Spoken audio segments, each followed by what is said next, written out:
ازمودہ نیاب اور مجرب عمل لے کے حاضر ہوا ہوں، جس کا عنوان ہے 7 دن میں جمیلہ پری کو حاضر کر کے کام لینا۔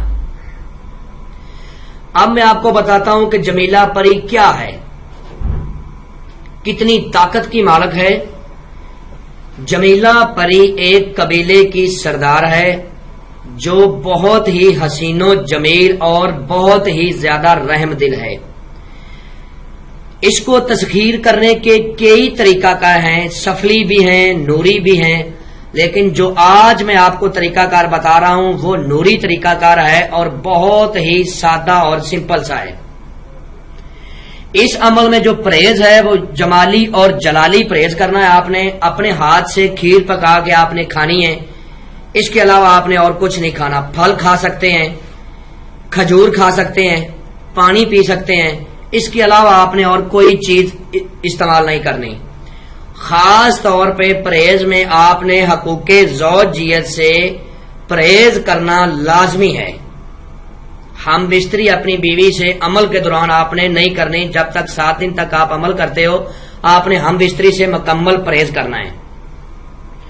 اور اس عمل کے دوران جو توشہ رکھا جائے گا وہ یہ ہے 4 عدد الائچی خورد، 8 عدد لونگ، 8 عدد سپاری اور مٹھائی۔ جس کمرے میں آپ نے عمل کرنا ہے آپ نے اس کمرے کو اچھی طرح سے صاف کر لینا ہے اور اس میں خوشبو جات، گگل، سرخ سندل، لبان کا بخور دے کے پھر آپ نے عمل کو کرنا ہے۔ اور عمل کی عبارت بتانے سے پہلے آپ لوگوں سے میری یہ درخواست ہے کہ آپ میرے اس چینل کو سبسکرائب کریں، بیل آئیکن کو دبا دیں تاکہ آپ کو لیٹسٹ ویڈیو دوبارہ ملتی رہیں۔ زیادہ سے زیادہ میرے اس چینل کی ویڈیو کو شیئر کریں اور لائک کریں۔ عمل کے دوران جو عبارت ورد کی جائے گی وہ آپ کو سکرین پر بھی نظر آ رہی ہوگی اور میں بھی آپ کو پڑھ کے سنا دیتا ہوں تاکہ کسی قسم کی کوئی غلطی نہ ہو۔ بسم اللہ الرحمن الرحیم۔ اقسمت علیکم یا جمیلہ پری بحق سلیمان بن داؤد علیہ السلام احذروا بحرمات لا الہ الا اللہ محمد رسول اللہ۔ اس عبارت کو آپ نے 1510 مرتبہ پڑھنا ہے۔ اثار جو لگایا جائے گا وہ یہ ہے کہ اول آخر آپ نے 7 مرتبہ درود ابراہیمی پڑھنا ہے، بیچ میں آپ نے 7 مرتبہ آیات الکرسی کو پڑھنا ہے، 7 بار سورت فاتحہ کو پڑھنا ہے، چاروں کلوں کو 3 مرتبہ پڑھ کے اور 21 مرتبہ یا حفیظو یا حافظو کو پڑھنا ہے۔ یا حفیظو یا حافظو یہ 1 مرتبہ ہوا، اس طرح آپ نے 21 مرتبہ پڑھنا ہے۔ جب آپ نے پڑھ لیا تو نئی چھری، چاقو، اگر نیچے فرش ہے تو چاک کے اوپر دم کر کے آپ نے اپنی دائیں طرف سے اثار لگا لینا ہے۔ جب آپ نے اپنا عمل ختم کرنا ہے تو آپ نے جس چیز سے اثار لگایا تھا اسی چیز سے آپ نے اثار کو 3 جگہ سے کٹ کر دینا ہے، آپ کا اثار ختم ہو جائے گا۔ عمل میں آپ نے 5 وقت نماز کی پابندی کرنی ہے، گالی دینے سے پرہیز کرنا ہے،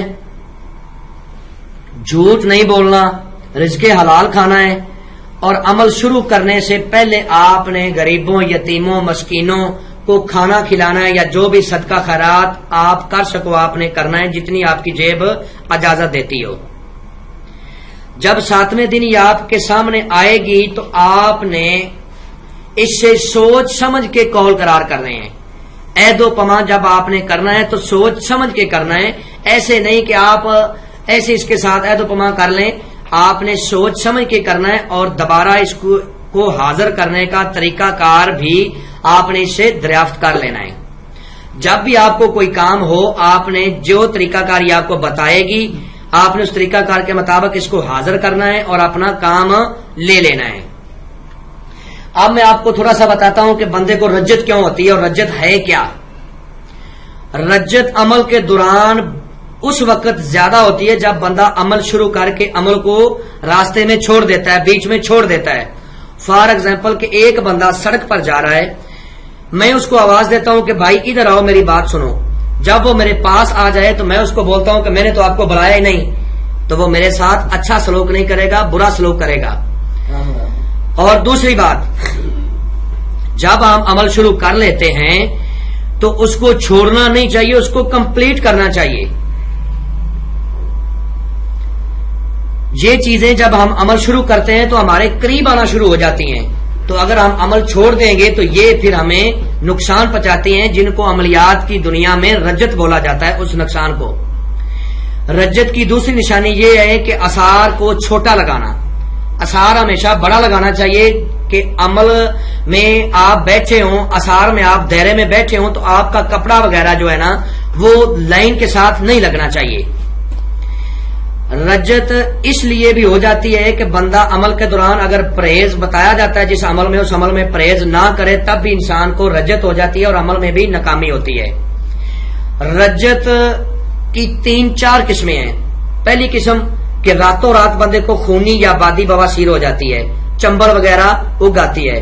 رجت کی دوسری قسم چلتا کاروبار ٹھپ ہو جاتا ہے، بالکل ٹھپ ہو جاتا ہے.